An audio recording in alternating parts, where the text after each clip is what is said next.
नमस्कार मंडळी, स्वागत आहे तुमचं कानून मराठी या चॅनलवर. तर आज मी तुम्हाला एका गोष्टीतून खूप महत्त्वाची माहिती देणार आहे.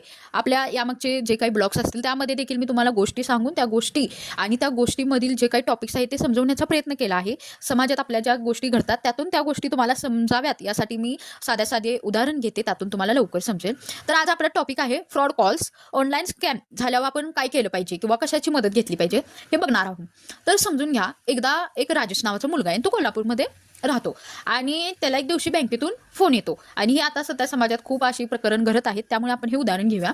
सर, तुमचं बँक अकाउंट बंद होणार आहे, लगेच OTP सांगा, नाहीतर अकाउंट ब्लॉक होऊन जाईल तुमचं, असं त्याला एक फोन आला राजेशला.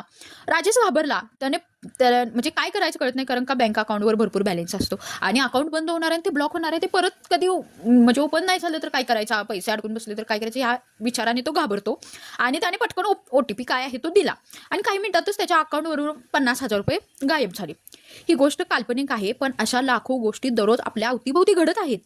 Online fraud, fake calls, scam messages हे आज सगळ्यांनाच भेटतात. पण यातून काय म्हणजे यातून आपल्याला मार्ग कसा काढता पाहिजे, याचबरोबर अजून एक नवीन स्कॅम घडला आहे, म्हणजे घडत आहे. पोलीस किंवा जज किंवा एखादे मोस्ट हायर पोझिशनला जे असतात त्यांच्याकडूनच आपल्याला कॉल्स येतात की असं असं झालं आहे, तुम्ही तुमचा मुलगा तुमची मुलगी या प्रकरणात अडकली आहे आणि त्याला जर सोडवायचं असेल किंवा हे करायचं असेल तर तुम्ही OTP सांगा किंवा हे पैसे द्या, असं करा. असे भरपूर गोष्टी घडत आहेत आणि आपण म्हणतो की ह्या आधी म्हणजे जे ओल्ड जनरेशन आहे किंवा लहान मुलं आहेत त्यांच्यासोबतच ऑनलाईन स्कॅम करायचे असे त्यांना समजत नाही मोबाईलमधलं एवढं किंवा लगेच ते भाळतात त्या गोष्टींना. पण तसं नाही आहे. आजकाल आपली युथ पिढी, युवा जनरेशन पण ह्या गोष्टींना सामोरं जात आहे. या गोष्टी ते देखील फेस करत आहेत, कारण का जे सायबर्स आहेत ते आता नवीन प्लॅन तयार करत आहेत आणि त्यामुळे प्रत्येकजण यात अडकू शकतो. तर आपण बघूया की अशा गोष्टी घडल्यास आपण काय करायचे. सर्वात पहिल्यांदा तर कधीही OTP pin, UPI pin, password कोणालाही देऊ नका. फक्त तुमच्या घरातले आहेत,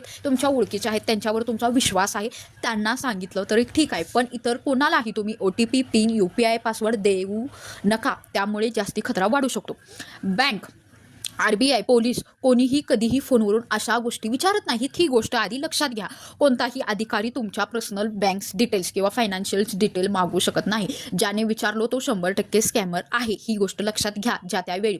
2, जर फ्रॉड झाला तर घाबरू नका. लगेच 1930 या नॅशनल हेल्पलाईन नंबरला कॉल करा. हा नॅशनल हेल्पलाईन नंबर आहे, त्याला तुम्ही लगेच कॉल करू शकता. हा नंबर खास सायबर फ्रॉडसाठी आहे.